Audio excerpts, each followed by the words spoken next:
বিগত সরকারের আমলে গণতন্ত্র পুনরুদ্ধারের আন্দোলনে শহীদ ইউসুফ, শহীদ ফোরকান এবং ২৪-এর ছাত্র জনতার গণ অভ্যুত্থানে শহীদ কমর উদ্দিন, শহীদ মাহফুজা রহমানের পরিবারের সাথে সাক্ষাৎ করেছে আমরা বিএনপি পরিবারের প্রতিনিধি দল।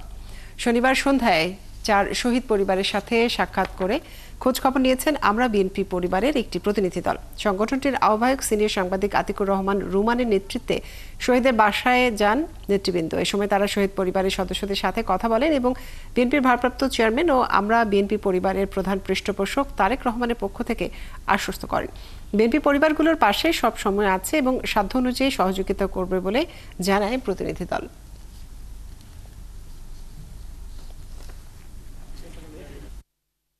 বিএনপি তথা অঙ্গ সংগঠন সকলেই কম বেশি এই শহীদ পরিবারগুলোতে যাচ্ছে এবং গণতন্ত্র পুনরুদ্ধার আন্দোলনে যে খুন হয়েছে এই পরিবারগুলোতে যাচ্ছে।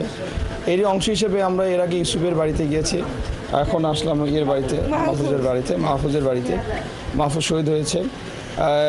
মাহফুজের ফ্যামিলির সাথে আনন্দ ভাগাভাগি করার জন্য আসছিলাম, কিন্তু কষ্ট পেলাম কথা শুনে। মায়ের কান্না তো সহ্য হয় না ভাই, সবাই দোয়া করবেন সবাই। আমরা ওর সাথে আছি, ওর পরিবারের পাশে আছি। জনাব তারেক রহমান আছে।